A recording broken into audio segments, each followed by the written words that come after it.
I once had this weird experience overhearing a conversation about me in a language I thought I didn't understand. It all started when I met Sophia. Her first question was whether or not I could speak Italian. Trying to sound smooth, I confidently replied, yes, I can. But I think nerves got the best of me, because I completely fumbled. For a moment, I thought I had completely blown it, but then she laughed. Thank God, I guess otherwise, dealing with Italians would have been a nightmare. My ex, on the other hand, loved listening in on family conversations. One day, out of the blue, she brought something up, and I just smiled. Lucky for me, I didn't understand Italian. I quickly steered the conversation away from the topic and talked about something else. By the end of the evening, I'd been so distracted by everything else that I never mentioned my fluency. I thought I'd save that for later. But then came my first dinner with Sophia's family. Her mom looked me over and then said, in Italian, so, it's him. What does he even do for a living? Her dad replied, marketing? My sister, she's 16 and can do that. Sophia whispered something to them, and they all laughed. She squeezed my hand, saying, she translated you perfectly. Her parents smiled, but there was nothing warm about it. For 2 years, her parents were relentless. They would make comments about my hobbies in Italian. An adult man watching superhero movies? Then came the talk about my future with Sophia. You're really wasting your time on this guy, huh? Even my upbringing was under attack. Were his parents circus performers or something? Whenever Sophia leaned over to whisper to them, sometimes holding back a smile or making a face, I knew they were mocking me. But what could I do? The worst was when they compare me to Luca. Her ex, remember how Luca brought those fancy wines? They'd say. His family had a place in Tuscany. At least Luca could grow a decent beard. After each remark, Sophia would whisper something to them, and they'd look at me with pity. I worked hard to keep my composure, but inside, I was fuming. Then one day, Sophia found my old Italian notebook while looking for my passport. I'd forgotten all about it, but it was full of proof that I'd studied Italian. What's this? She asked, her face as pale as a ghost, almost as if she were afraid that I'd understood every word all along. Before I had time to think, I blurted out, it's my brother, Ethan. He loved Italian culture before he passed away. She didn't respond right away, but her eyes told me she wasn't buying it. The truth was, Ethan died when he was only 6. I froze, realizing that she was trying to catch me in a lie. Ethan was advanced for his age, I muttered, but her narrowed eyes told me she wasn't convinced. She just hugged me and walked away. I looked up at the sky and gave my younger brother a silent pat, thinking I might have dodged a bullet. Soon after, Sophia started testing me. She'd play Italian music while cooking, watching for any signs that I knew the language. She'd talk about Italian movies, asking, have you ever heard of Cinema Paradiso? Her eyes were glued to my face, waiting for any hint that I might recognize the words. She even made me say words in restaurants, scrutinizing my every attempt to see if it sounded authentic. The idea that I knew the truth about her was clearly driving her nuts. The tests got subtler. She noticed my phone's language settings, Italian. I never changed it, I told her. But then, she found out I was watching Father Christmas with Italian subtitles. I tried to make it look like I didn't understand a word, but it didn't work. I laughed nervously, but she wasn't fooled. She checked my Spotify account. No Italian songs, but the algorithm suggested Italian playlists. You know I love pasta places, I joked. She didn't laugh. Her tests kept getting trickier. She dropped Italian words into English sentences, watching closely for my reaction. Then she found a brochure from an Italian bookstore. They also sell coffee there, I said casually. I met a client there once. But Sophia wasn't convinced. She found Italian conjugations in the margins of my old notebook. I'd studied Spanish, but there they were, the Italian verb forms, staring at her. Then, there was my Italian colleague at work. He liked to sketch during lunch. But the most damning evidence came when she found my laptop. When she entered the room, my screen flashed a suggestion to stay. I tried to look surprised, but I knew she was onto me. Maybe it's from when you used my laptop to check emails from my parents, I said, trying to cover up. She didn't believe that for a second. My browsing history was always cleaned up, but the gaps were there. I'd erased them temporarily, but sooner or later, she'd catch on. And then came the final test, during our road trip to visit my parents. It was the last time she put me to the test. If you know Italian, just tell me, she said. Of course, I replied. Everything was fine at first. My mom greeted us warmly when we arrived, and the evening went well. But then, during dessert, Sophia brought up how she wanted me to understand her family better. Oh, you should, my mom said, smiling. And that's when it all fell apart. Mom froze mid-sentence, her spoon hanging in the air over the tiramisu. Of course, it was in England, she said. Sophia's face drained of color. She looked at me, then at my parents, trying to gauge if we all knew the truth. The ride home was silent. Sophia stared out the window, no doubt replaying every cruel remark, every whispered comment, every joke at my expense. She knew I knew, and in that moment, I realized our whole relationship had started with a lie. That night, we slept apart, and the next morning, I found her in the kitchen, holding a cup of coffee. We need to talk, she said. What she said next changed everything. She placed the cup on the table with a soft click, the sound echoing in the quiet kitchen. Her hands trembled, causing the coffee to spill over the rim of the cup and stain the edges. Do you speak Italian? She asked in a calm voice, though I could tell that everything else was unraveling inside her. The question hung in the air between us, feeling like it stretched on forever, though I knew it only lasted a few seconds. I could see it in her eyes, she already knew the answer. She had known ever since that moment at my parents' house, when my mother had exposed me. But still, she needed to hear it from me. She needed to hear the truth after 2 years of lies. I took a deep breath, feeling it all the way to my toes. Yes, I said, the word coming out softer than I meant it to. I speak it fluently. Saying it felt like ripping off a scab that had been festering under my skin for years. It was painful, but it was necessary.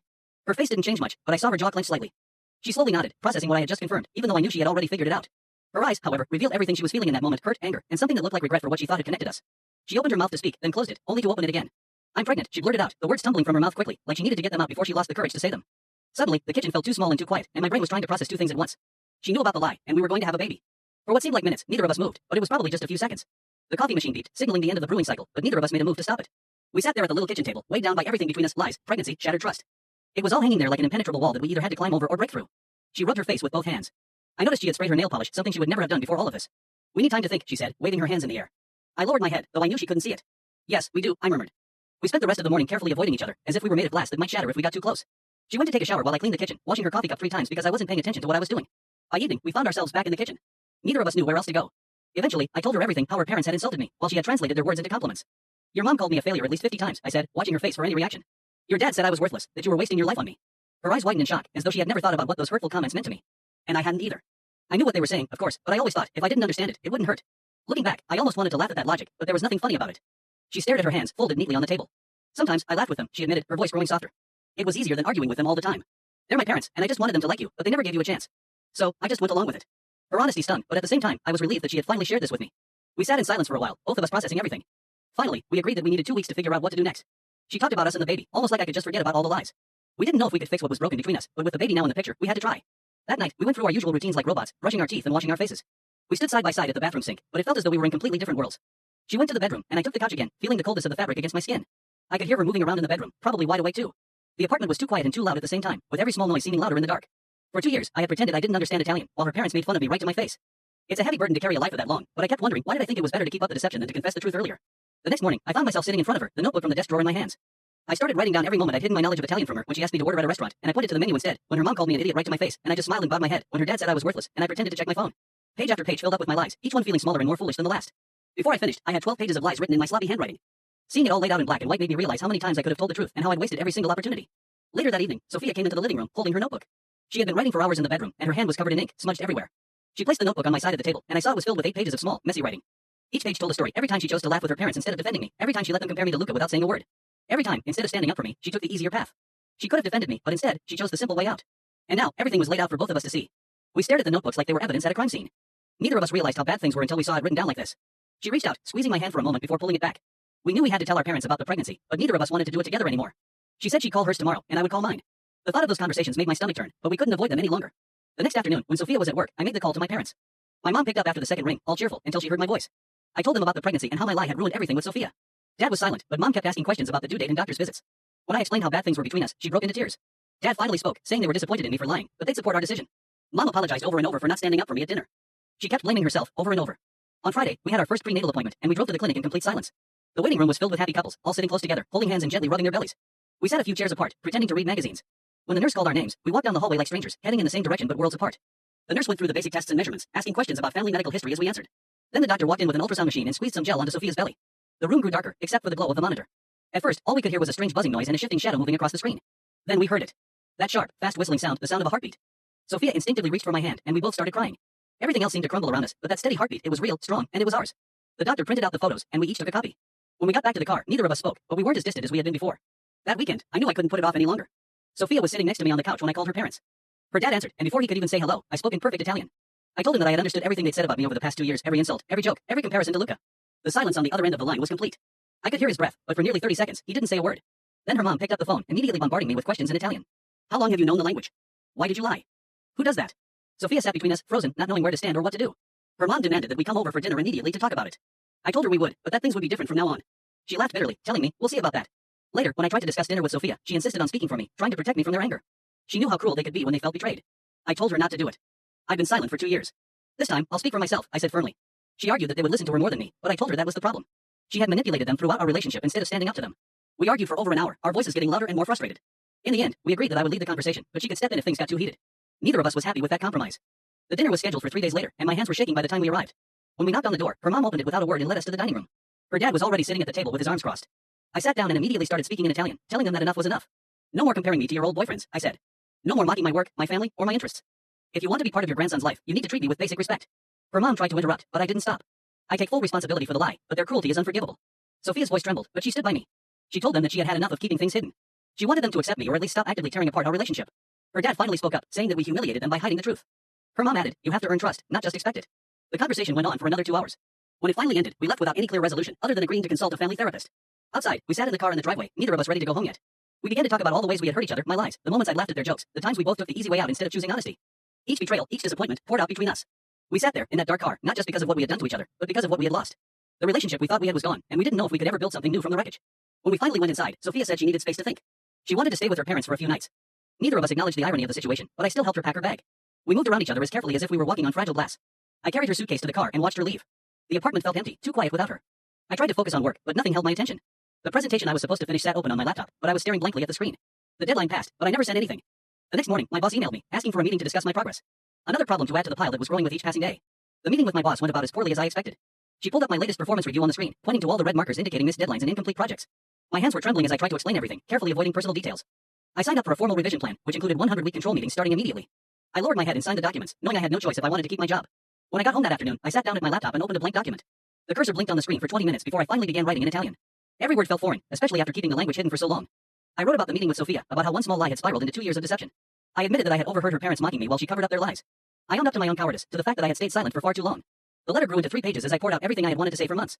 I wrote about the endless comparisons to Luca, how Sophia laughed at their jokes, and how I had started everything with a lie, but that their cruelty was unjustifiable. My fingers moved more quickly now, the words flowing more naturally. Writing in Italian felt like shedding a heavy coat I had been carrying for far too long. I finished the letter, then sent Sophia a message telling her I had written something for her parents. The next morning, she came into the room, looking tired with her coffee in hand. I showed her the letter on my laptop, and she sat down to read it slowly. Her expression changed with each line. She pointed out one section and suggested a softer phrasing. I made the changes, and she lowered her head, acknowledging them. We spent the next 2 hours carefully revising the letter, choosing words that conveyed my feelings without sounding too harsh. She helped me phrase my thoughts in a way that wouldn't directly attack her parents, but still made my point clear. I adjusted sections that sounded too angry, and she corrected my grammar in the parts where my Italian was rusty. We worked together better than we had in the past week, slowly starting to communicate more effectively. By the time we finished, we had a letter that conveyed everything I needed to say, without cruelty. She printed it out, and we both signed it at the bottom. That afternoon, my parents came over to talk. Mom brought a pot of homemade soup, as if it could solve all our problems. Dad sat on the couch, his expression serious but determined to help. They asked what we needed emotionally and financially from them. Sophia's parents had 8 pages of their own prepared, each one neatly covering the 12 pages of my lies. There was something too perfect about these neatly organized pages, it didn't match the real, chaotic nature of our relationship. Mom talked about their first year of marriage, when Dad lost his job and they didn't separate. Dad shared how therapy had helped them communicate better, saying that every relationship faces major challenges, and the important thing is deciding to work through them. Mom squeezed my hand and said they would support whatever decision we made. Dad added that they would love their grandson no matter what happened between Sophia and me. They stayed for 3 hours, offering advice and simply listening to us talk. After they left, Sophia set up her laptop for a video call with her parents. I sat beside her as the connection was made, and her parents appeared on the screen. Sophia took a deep breath before telling them she was pregnant. Her mother's eyes widened, and she immediately started talking about baby names and room colors. Dad interrupted her, asking about our financial stability and life situation. Sophia answered calmly while I sat quietly, understanding every word but not responding. Her mom then asked if we were getting married, and Sophia said we were just trying to communicate better. Dad's face turned red when he realized that not everything was okay between us. The conversation lasted about an hour, with her parents expressing a mix of excitement and concern. After it ended, Sophia seemed exhausted from handling their reactions. That evening, she went to her parents' house for dinner, and I stayed home. Around 11 p.m., my phone rang. It was Sophia, crying. She told me that her parents had spent the entire dinner telling her she was making a mistake by staying with me. They mentioned Luca again, saying he would have confessed the truth right away. Her mom said that the child deserved stable, committed parents. Her dad doubted whether I would even stick around when things got tough. Sophia was crying so hard I could barely understand her. She said she knew they were wrong, but their doubts were tormenting her. She didn't know how to tell them that we were trying our best. I told her to come home, that we would figure this out together. The next morning, her father texted me, asking if we could meet alone. We agreed to meet at a cafe in the city center later that afternoon. I arrived early and chose a table in the corner, away from the rest of the crowd. He showed up 5 minutes late, his expression serious and unreadable. He ordered a black coffee and sat down across from me, not bothering with a handshake. He started speaking in Italian, sharing his concerns about his daughter. He told me that he had worked his whole life to give her opportunities.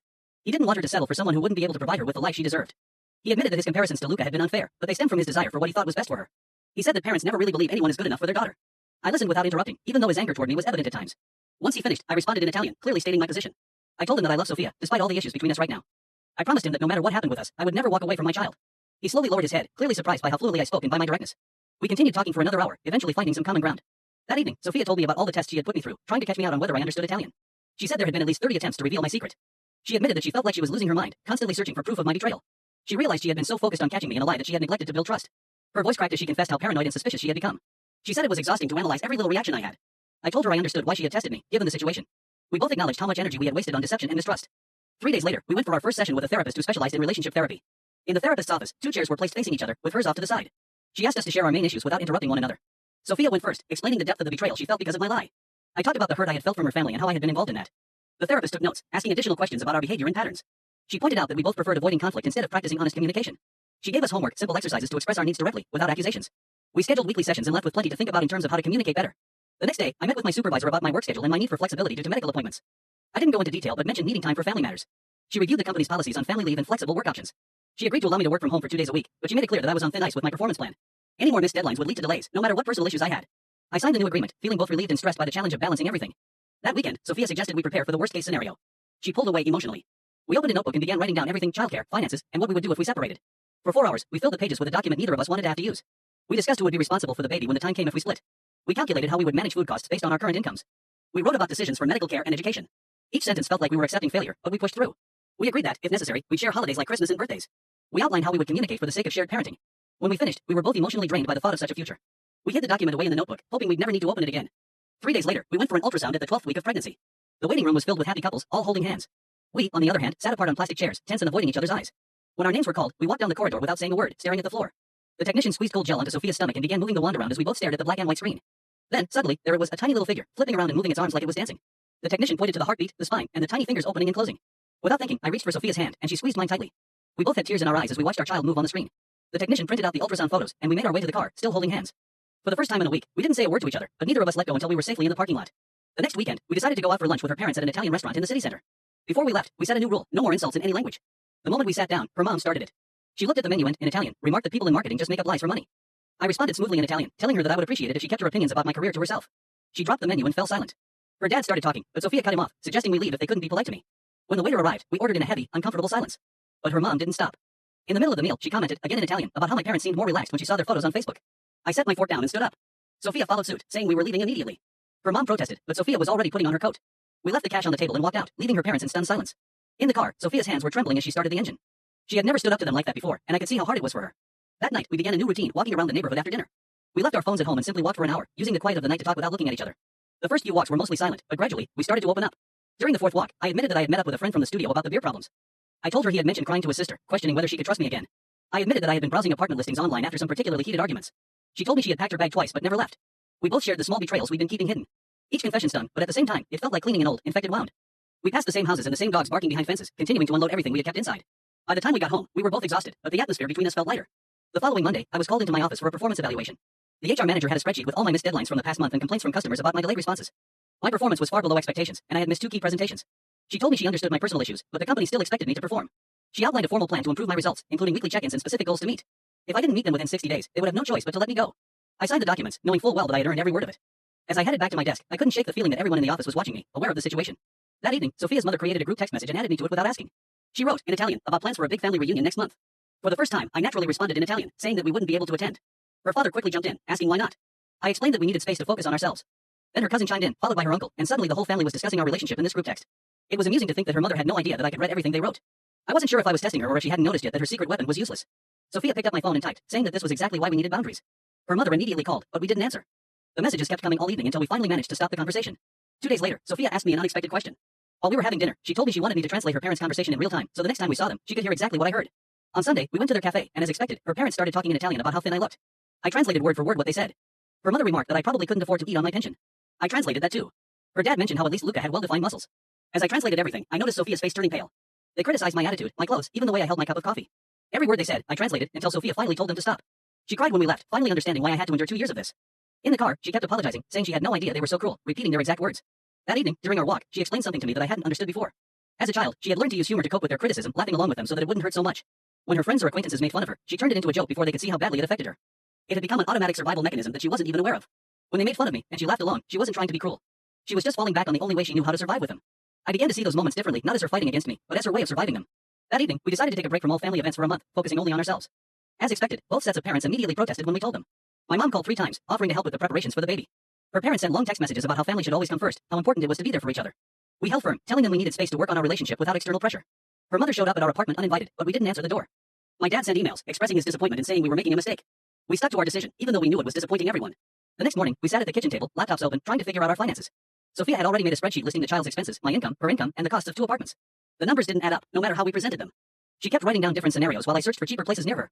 We realized we'd need beds in both apartments. Car seats, basically everything would have to be doubled. After 2 hours, we closed the laptops, feeling defeated by the numbers. We hadn't made any decisions, and the math was driving us crazy. 3 days later, Sophia went to her parents' house to get some things from the attic for the baby. I stayed home, as we had agreed it was better for her to go alone. An hour later, she texted me that her mother was following her and asking why we needed space. Then the messages stopped for 3 hours. When Sophia finally came home, her eyes were red, and she dropped a box of baby clothes on the floor. Her mother had accused her of choosing me over her family, of being ungrateful, and not understanding how much they had done for her. Sophia finally told her mother to stop treating her like a child. They were shouting at each other on the porch, with the neighbors watching. Her dad had to step outside to calm them down. Sophia was shaking when she told me about it, but there was a strange strength in her, like the confrontation had shifted something inside her. That weekend, while we were cleaning the baby's room, I stopped and looked at her. I told her I needed to apologize for something that had been bothering me. Using Yasek's death to cover up a lie was the worst thing I had done throughout all of this. My younger brother had died when he was 6, and I had used his memory as a shield to protect myself from being exposed. Sophia deserved better than someone who would do that. She put down the painting roller and walked over to me. She said she understood why I panicked, but that it bothered her a lot too. We stood there, in a half-painted room, not touching, but finally talking honestly about the pain this had caused us both. The next Monday, my boss called me into his office with the staff representative present. They had my performance evaluation in front of them, and it was full of red marks. I had missed 3 deadlines, been late to 2 client meetings, and the quality of my projects had dropped significantly. They placed me on a formal performance improvement plan with weekly meetings for the next 100 weeks, setting specific goals I had to meet. The staff representative acknowledged that personal problems happen, but reminded me that the company expected efficiency. I signed the documents, knowing I was lucky they didn't just fire me on the spot. As I walked back to the office, I couldn't shake the feeling that everyone was watching me, though I knew it was probably just my imagination. That evening, as we were cooking, Sophia's phone buzzed with a message from her father. She read it aloud, since we were trying to be more open with each other. He said that no matter what happened between us, the child would always be his grandchild, and would always be welcomed in their home. It wasn't an apology for all the hurtful things they'd said, but there was something in the message. Sophia sent a reply, and we kept cooking, not discussing it any further. 2 nights later, I woke up at 2 a.m. to Sophia shaking my arm. She was bleeding and terrified. We had to get to the hospital immediately. I quickly dressed, and she called her doctor's ambulance service. The ride to the hospital felt like it lasted forever, even though it was only about 10 minutes. She kept repeating, "I can't lose the baby." Not now. Not after all this. I held her hand during every red light, trying to reassure her. The waiting room was almost empty, but we still had to wait for 40 minutes before we were called in. Sophia leaned against me, and we didn't talk about anything else, no relationship problems, no trust issues, just the hope that the baby was okay. Finally, the doctor called us in and did the ultrasound. The heartbeat on the monitor was strong and steady. The bleeding was caused by a small tear, which would heal with rest. We both cried in relief right there in the doctor's office. The doctor explained that it was a common issue and wasn't our fault, but advised us to take a few days off. On our way home at 4 a.m., we were both exhausted but deeply grateful. The fear we felt seemed to shift something between us, reminding us of what truly mattered now. Once we were home, Sophia suggested we start sleeping in separate bedrooms for a while. It wasn't meant as a punishment, but as a way for both of us to have some space to process the tension that had built up from sharing a bed every night. I helped her move some clothes into the guest room, and we both lay down. She tidied up her things. It was sad to watch her arrange everything there, but we both slept better that night, each of us having our own space. 3 days later, we agreed to a video call with both sets of parents to explain where we stood. Sophia's parents were sitting at her laptop, while mine were on my phone, sipping from a glass of water. We told them that we were focusing on being good parents, rather than trying to fix our romantic relationship. My mom started crying immediately. Sophia's mom said we were being ridiculous and that we should try harder. Her dad stayed silent but looked disappointed. My dad asked practical questions about caring for the baby and our living situation. We stayed calm and repeated that this was the decision we had made. The conversation ended with dissatisfaction on everyone's part, but at least they understood where we were coming from. The next afternoon, we had our first real argument since starting to sleep in separate rooms. Sophia thought the baby should learn Italian to connect with her family's heritage. I disagreed, worried about what her parents would think if they found out the baby couldn't understand them. Then we argued about the baby's name. She wanted hers to be included, and I wanted mine. We debated for over an hour, our voices getting louder, but it wasn't malicious. Eventually, we agreed to put the decision on hold until after the birth, knowing it was something we couldn't decide without risking further damage to our relationship. That Saturday, we attended our first prenatal class at the hospital. We walked in together and sat at the back corner. All the other couples looked so happy and excited, holding hands and gently massaging their bellies. We sat apart from each other, quietly taking notes as the instructor demonstrated various breathing techniques. When she asked us to practice birth positions, we worked together, almost like colleagues on a project. The oddness of learning about skin and childbirth while our relationship hung in the balance felt strange. During the break, another couple asked how long we had been together. We both answered at the same time but gave different numbers. They looked confused and quickly changed the subject. We stayed for the full 3-hour class, learning everything from pain relief techniques to breastfeeding, all while avoiding eye contact. 2 days later, I came home from work to find a large cardboard box sitting by our apartment door. There were no notes or instructions, just the box.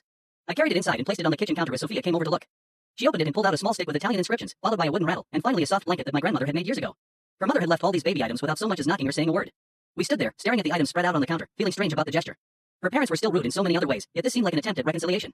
I folded the blanket back up, and Sophia put the rest of the items away in a drawer. Neither of us was sure whether we should thank her mother or simply ignore it. The next week, we scheduled a session with a mediator to work out our partnership agreement. We sat at opposite ends of the conference table while the mediator discussed all the decisions we would need to make, everything from care options and holidays to medical choices and hormone treatments. It felt like the timing of the mediation was spot on, especially since we had been avoiding addressing misunderstandings about the Italian language and baby names. I couldn't help but wonder if someone suggested it, or if they just figured we needed professional help after managing to argue without tearing each other apart. The mediator asked about holidays, who would be responsible for paying the child's expenses, and what would happen if one of us wanted to move to a different city. We spent the next 3 hours analyzing every possible scenario, drafting contracts about visitation hours, emergency contacts, and the division of costs. The mediator took notes the entire time as we sat there, trying to plan a future neither of us could fully picture yet. That evening, I finished writing a letter to her parents in Italian. I explained our boundaries, specifically regarding respect and how they had been speaking about me. Sophia read through the letter and made a few corrections. Then we printed it out, and she signed it next to mine at the bottom. Writing in Italian came naturally now, since I no longer had to hide the truth or use formal language. I was clear and direct, showing that we were serious about our boundaries. We sent the letter the next morning on our way to our separate jobs. Her parents called Sophia that afternoon, but she left a voicemail. That evening, we listened to an incomprehensible message from her mother. 4 days later, we decided to have dinner at her parents' house to see if they would respect the new boundaries we'd set. As usual, her mom had cooked too much food, and her dad was pouring wine, even though Sophia couldn't drink. They typically stuck to English, but her mom made a couple of mistakes. She commented on my t-shirt once and then asked her dad about my car. Every time, I immediately responded in Italian, reminding them of our agreement. They looked surprised, but they stopped. Her dad even asked me about my work in English, actually listening to my answer about the new project I was managing. We stayed for 2 hours, exhausted, but we considered it progress since no one yelled or panicked. At work, I started to regain focus and keep up with my deadlines. My supervisor noticed the improvement and mentioned it in the weekly meeting, saying I seemed more composed. I stayed late a few nights to catch up on the delays from the rough weeks, sorting through files and finishing reports. The efficiency improvement plan was still in place, but I wasn't worried about losing my job anymore. My coworkers stopped giving me those concerned looks when I walked past their desks. It was that weekend when Sophia and I finally had the conversation we had been avoiding for so long, the one about whether we still loved each other or if we were just doing this for the baby. After dinner, we sat at opposite ends of the sofa, both of us absent-mindedly picking at loose threads on the pillows while we talked. She said she still loved me, but she didn't know if she'd ever fully trust me again after 2 years of lies. I told her that I loved her too, but I understood that trust was impossible after everything we'd both done. We agreed that love alone wasn't enough, and rebuilding trust would take much more time if it ever came back at all. We didn't cry, but we both looked exhausted when we headed to our rooms. A few evenings later, we worked together to set up the baby's room, taking the spoon out of the box and hanging the mobile her cousin had sent. She found an Italian kids program on her tablet and played it, while we organized tiny clothes in the drawers. The character on screen was singing songs about colors and numbers as we worked, and neither of us pretended we weren't listening. I didn't understand a word anymore. I realized I was getting tired of one of the songs, while I adjusted the pillows on the mobile, and Sophia even smiled a little. We worked for 2 hours, not saying much, just handing each other tools and keeping everything in order, finding a rhythm that gave us a sense of peace even if it wasn't romantic. That evening, her parents sent a text about another prenatal appointment, writing in Italian, as they always did with Sophia. I picked up the phone and replied in Italian, confirming the date and time, while Sophia watched from the other side of the room. Her dad sent a thumbs up emoji, and her mom sent a heart. They both accepted my response without comment. We weren't exactly together, but we weren't completely apart either. We had found a new way to be a family, though no one had named it yet. It makes you think, right? Well, I'll leave you with that thought. See you next time. Don't forget to subscribe to get more content like this.